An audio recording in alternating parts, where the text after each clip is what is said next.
nyangka banget lah beliau bisa sampai sejauh ini. Jadi sejarahnya panjang bang ya. Ya. Oke bang, jadi gue mau tanya nih bang. Boleh. Awal mula lu bikin clothingan sebesar ini sejarahnya gimana sih bang? Kalau boleh tahu nih bang, apa bang? Awalnya nama ini dari abang gua punya ya gaming juga kayak kita gitu kan, main game. Iya, sambil minum. Namanya dia Ziron Gaming. Ziron Gaming. Dari abang lu berarti. Awalnya dari abang, cuma dia nggak ada maknanya. Terus setelah dipikir-pikir, keren juga nih nama Ziron. Pakai ya gitu kan, pakai. Akhirnya kita maknain sendiri Ziron. Oh tapi logo dia nih Z kayak ada angka 1 gitu kan, berarti 01 nih. Terus kita bikin kayak tagline gitu lah, Ziron be number one, jadi yang pertama. Baru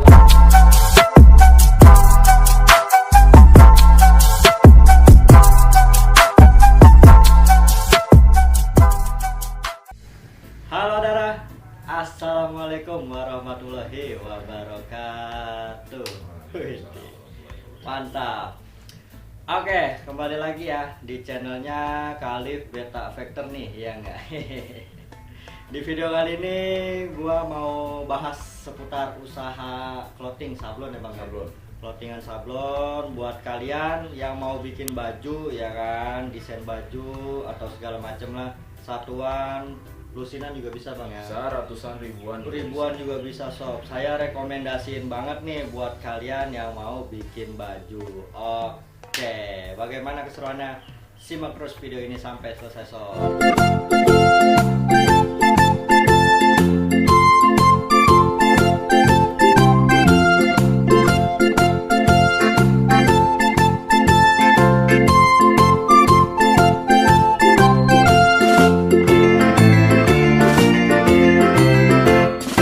Jangan lupa di like, subscribe, dan komen sob, agar saya makin semangat lagi, semakin seru lagi, dan semakin kreatif lagi channelnya Khalif Beta Factor Shop, ya enggak? Mantap. Jadi ini gue mau tanya seputar usahanya beliau ya. Boleh perkenalan diri bang? Namanya siapa bang? Nama gue Billy Apa nih? Nama lengkapnya sih keren. Nama lengkapnya Brilian Albiruni. Gila berat. Biar kayak orang Inggris mau Betawi. Waduh ya, namanya Bang Billy Shop. Jadi gua di sini langsung sama ownernya. Jadi ini masih muda ya, ini muda. Mantap ya. Udah usia segini, beliau punya clothingan sebesar ini ya, mantap. Ya. Pengiriman seluruh Indonesia. Jadi di sini gua awal mulanya kenal sama beliau dari game. Lu masih kecil nih bocah, masih Dari game. SMP. Masih SMP benar. Masih SMP, kesini main game bareng, kenalan nggak taunya doi orang Satu Bekasi. daerah. Iya, Ternyata kita satu satu kampung. daerah. Cuma beda berapa RT gitu ternyata.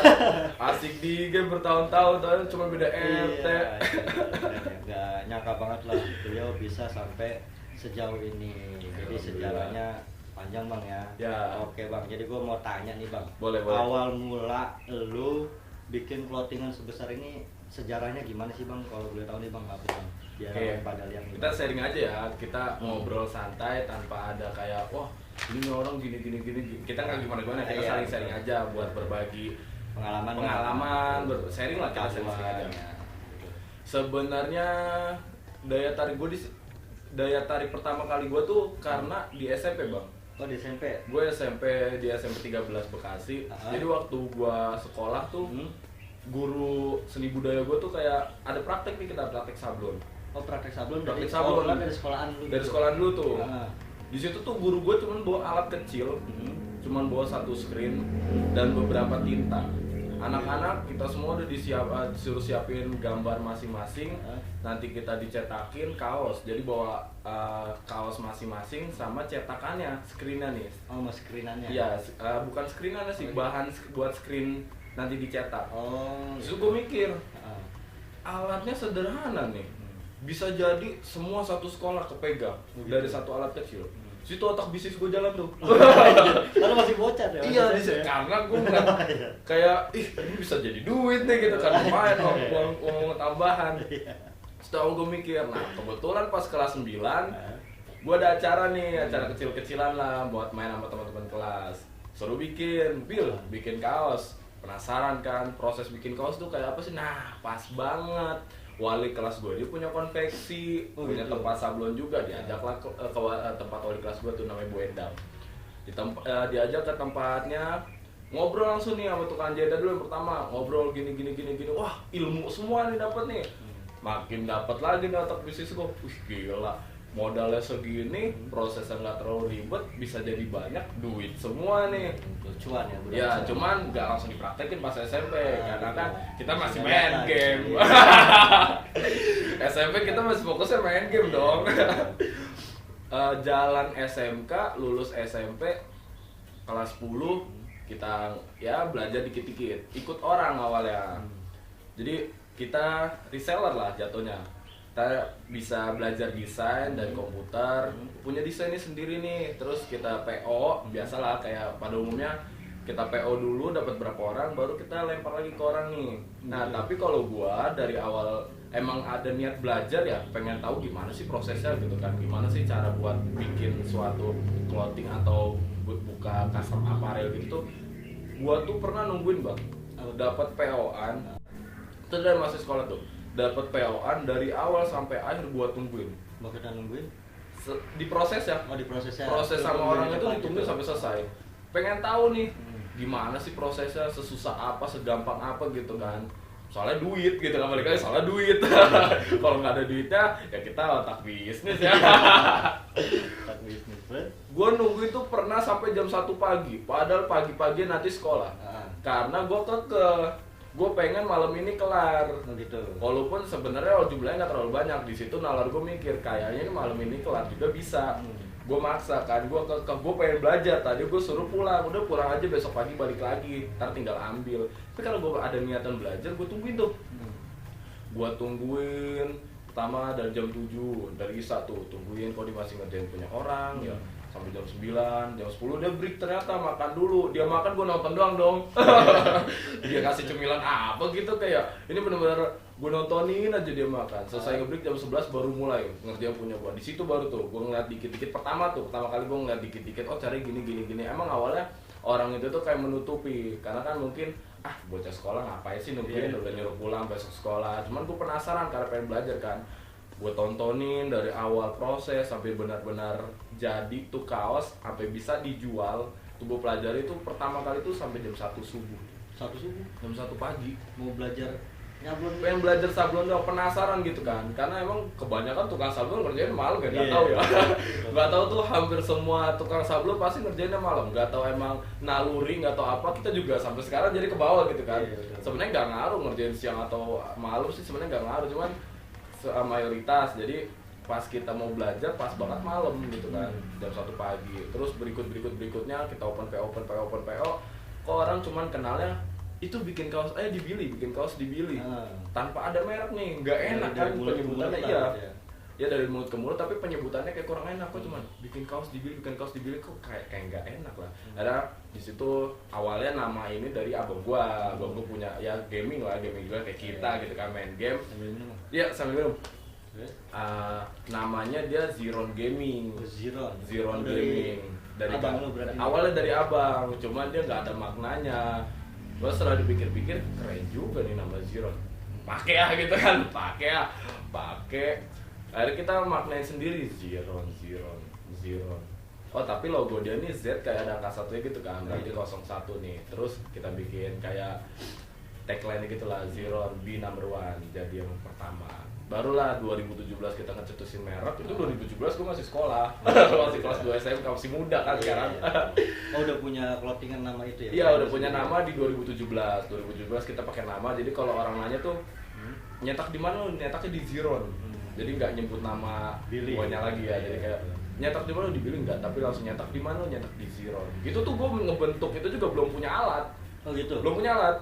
Bener-bener nggak ada alat, masih reseller aja ngelempar ke orang. Kita modal desain doang sih. Kalau mau buka clothingan kayak gini atau custom kayak gini, modal utama itu desain. Oh gitu. Modal utama buat itu desain. Kalau misalnya kita bisa desain atau punya ya ini nggak untuk dicontoh, misalnya ada desain orang yang bagus kita pengen tiru, awal-awal gitu gue cuman ini jangan ditiru ya. Karena kan itu sama aja kayak ngambil hak cipta Iya, lah. betul. Itu Nggak udah kreatif lah ya gitu. nggak kreatif. Tapi kita berkembang, akhirnya kita belajar desain sendiri, kita nggak nyomot ke orang lagi, pakai desain benar-benar sendiri atau permintaan dari customer gitu. Nah 2017 bangun, punya nama, di situ gua kelas 2 SMK lah. 2 SMK awal-awal tuh pas sebelum PKL kan gue masuknya SMK ya, ada PKL tuh. Sebelum PKL gue mikir PKL ribet nih, nanti kalau misalnya nggak kepegang sayang orderan gitu kan, gimana ya caranya. Udah deh, coba beli alat dulu satu gitu kan. Maksudnya tuh alat apa nih? Alat sablonnya. Alat Sablonnya kan masih pakai screen manual ya. Kita awalnya masih pakai screen manual. Pengen dulu nih, coba nih beli satu dulu, bisa nggak ya kita nyoba sendiri. Kita beli alatnya sendiri, nggak terlalu mahal sih. Beli di all shop modal 200 ribuan awal-awal tuh. Paket sablon pemula gitu kan, paket sablon pemula 200 ribuan. Beli udah kayak ini aja, udah kayak superhero. Screen udah dicetak, di-updropin, dicetak kan udah selesai. Orang kan biasanya pakai meja gitu kan. Ini diinjak supaya nggak gerak. Kadang sablonnya gitu kan, screen nih supaya nggak gerak kan ada knopnya, ada pegangannya supaya nggak gerak. Ini karena nggak punya meja, coba beli satu screen dan beberapa tinta, screen ini kita injek supaya nggak goyang. Udah kayak mau berak gitu kan. Posisi jongkok kita gesut. Iya, pertama kali pas mau PK tuh mikir tuh, ternyata gampang. Karena kalau misalkan kita besok paginya PKL, malamnya kita nungguin tukang sablon yang ngerjain, bisa nggak tidur kan. Udah deh, coba deh kita belajar sendiri, siapa tahu bisa nih, ternyata balik lagi, yang namanya proses tuh, yang namanya hasil nggak mengkhianati proses gitu kan. Ada proses, ada hasil yang bagus pasti ada proses yang panjang. Nggak bisa ternyata kalau diinjak dong. Mungkin kalau satu warna dong bisa ya, kalau satu warna dong bisa diinjak kayak gitu. Singkat cerita, berlanjut bla bla bla bla bla, di tahun 2018 ada suatu keadaan lah. Ada suatu keadaan di sini, gue cuma mau saling sharing aja ya, buat saling motivasi. Ada suatu keadaan yang emang gue nih harus berpikir, gue harus bisa nyari duit gitu. Gimana caranya gue bisa menuhin minimal kebutuhan hidup gue sendiri gitu kan. Walaupun SMK negeri di Bekasi, gue kan SMK 1 Kota Bekasi kan. Walaupun negeri tapi tetap bayar. Masih ada pembayaran SPP gitu kan. Ada di SMK 1 masih ada SPP. Situ gue mikir, gimana ya cara ngeseriusin ini supaya minimal banget bisa bayar SPP sendiri. Karena keadaan kayak gitu, gue makin muter otak, gimana nih cari peluang-peluang yang lainnya. Yaudah deh, kita lebih kembangin lagi, beli alat lagi nih, yang meja satuan, meja sablon manual yang satuan, yang benar-benar satu, tapi itu kan gak gerak ya, ada kunciannya gitu. Akhirnya di 2018 kita bisa produksi yang benar-benar sekualitas sama kayak kita lempar ke tukang sablon.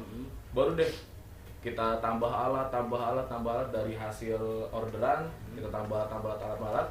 Ternyata di 2019 rezeki itu datang. Alhamdulillah. Emang dulu kan gue punya cita-cita gini loh. Cita-cita gila sih.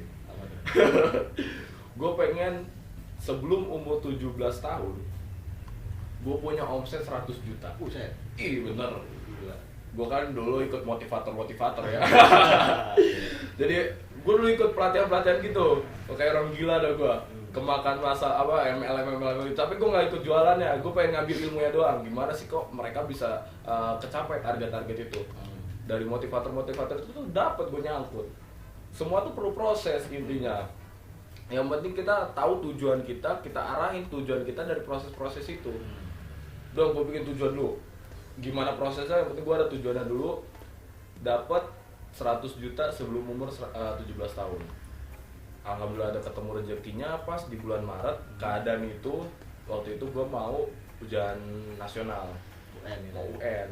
Sedangkan gue masih ada tunggakan nih di sekolah SPP. Gue inget banget deh. Gue masih punya tunggakan yang lumayan banyak. Di saat itu tuh gue bingung, fokus gue kepecah banyak. Udah kepecah gimana nih? Belajar nggak masuk karena terlalu kepikiran SPP. nyari orderan tapi kondisi emang harus belajar karena mau UN, jadi kepecah belah deh, pusing. Alhamdulillah ada rezeki dari orang tua nih, punya orderan dari gitu. orang tua, ada acara reuni akbar. Reuni akbar SMP 23 Pademangan, dia langsung bikin 3.000 piece. 3.000 piece langsung pertama kali. Garap semua. Iya, pertama kali gue dapat orderan ribuan itu di 2019 waktu gue kelas 3 SMK. Tapi lumayan lama proses tendernya.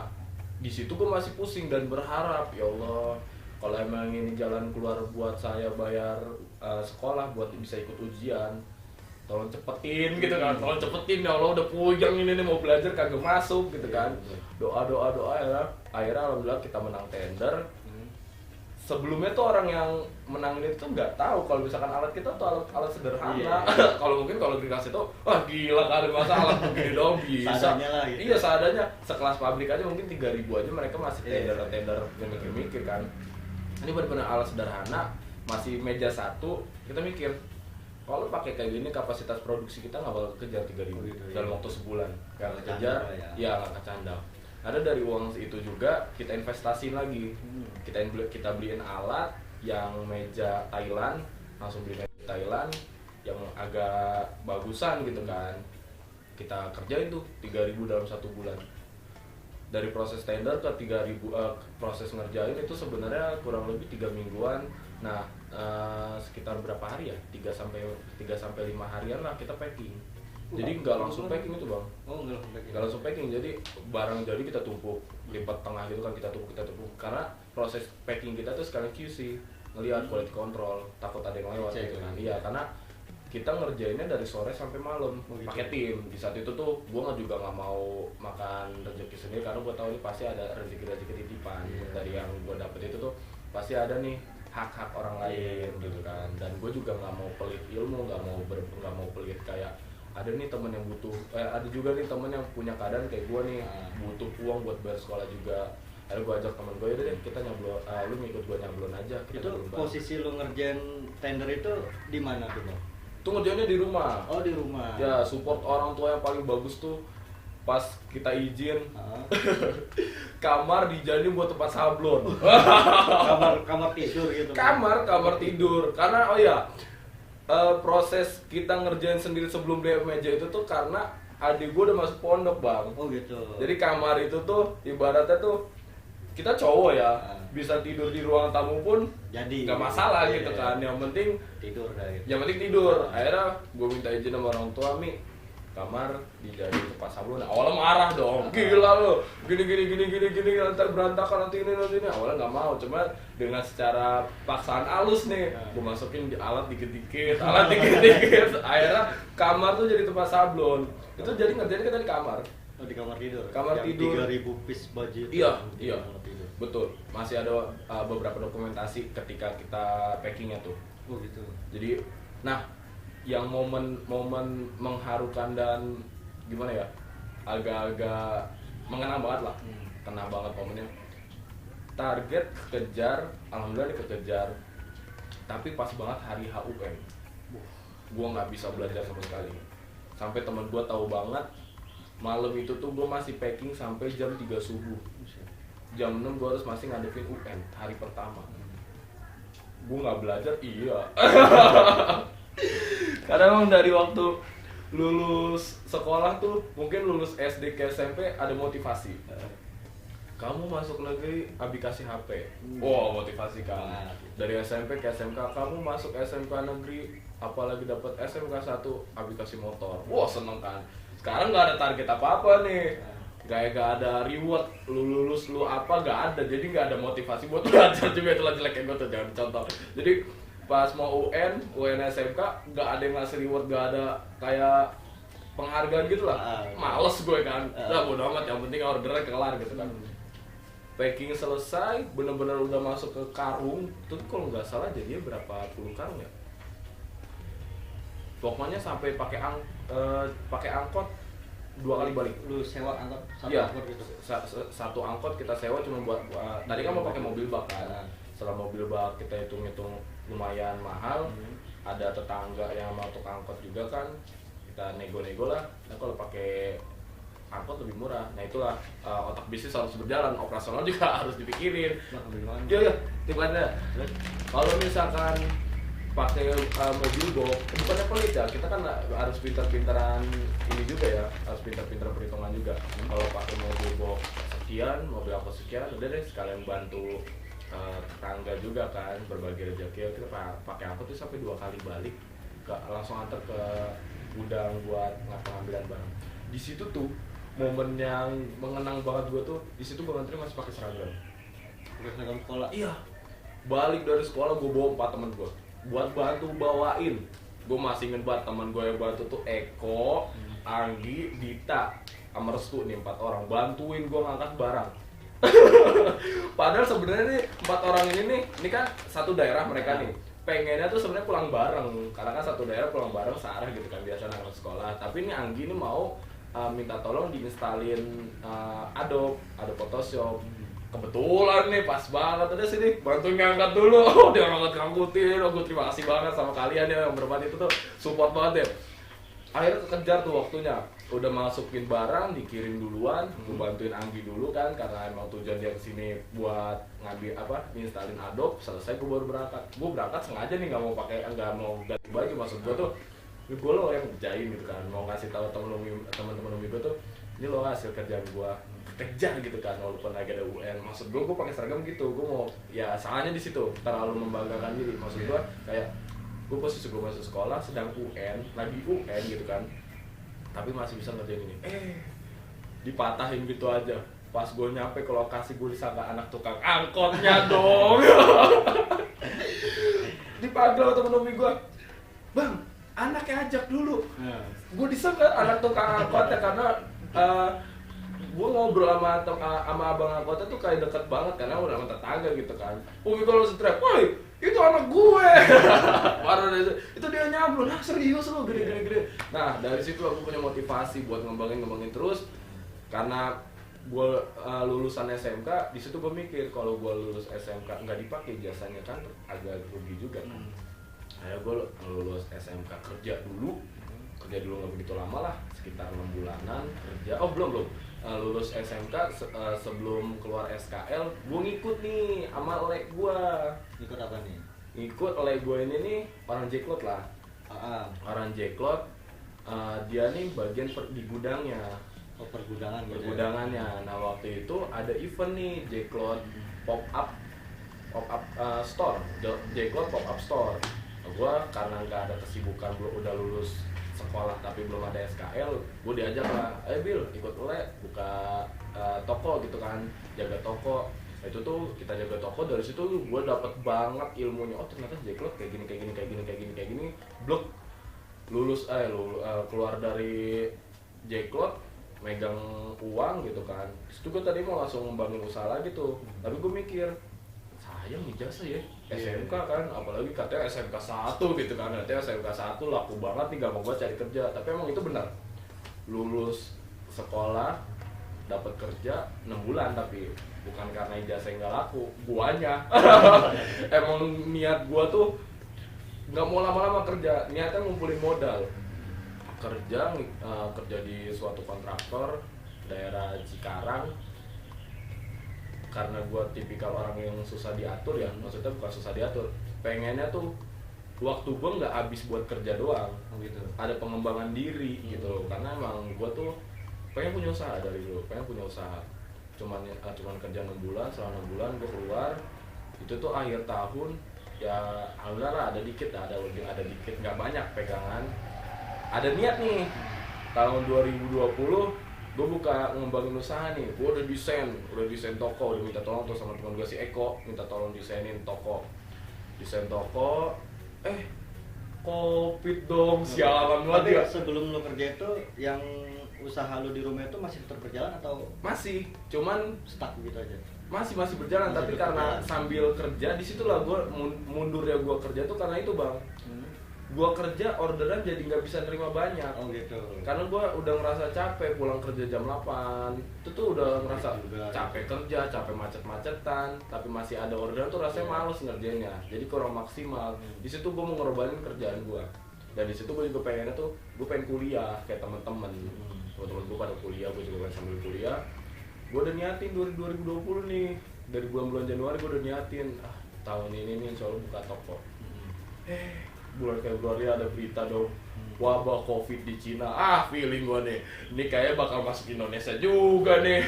Bener pisan, bulan Maret anjur langsung ekonomi, hancur sehancur-hancurnya, kerja pada di PHK, usaha pada bangkrut. Disitulah survive hidup gua. Karena keadaan itu, gua ngembangin lagi nih, nggak nyerah. Kalau teman-teman sesama sablon, karena keadaan juga ya, beberapa ada yang ngejualin alat buat nyambung hidup. Di momen itu juga gua ngambilin alat. Mau kita ngambil alat gimana? Mereka ngejual harga murah, harga COVID. Oh, miring lah. Harga miring, harga COVID gua comot-comotin. Berapa bulan lah ya, dari bulan Maret sekitar bulan-bulan Mei lah, 2 bulanan nggak ada orderan dong. Habis beli alat nggak ada orderan sama sekali, gue pusing kan. Singkat cerita, gue kayaknya kerja lagi nih karena ada yang menawarkan kerja di pas COVID. Ya kebantu banget kan. COVID siapa sih yang nggak ngerasain, memang parahnya COVID tuh. Ada yang nawarin kerja sebagai guru. Nggak nyambung. Tahan dulu Bang, nanti Iya. kita lanjut di part. Siap.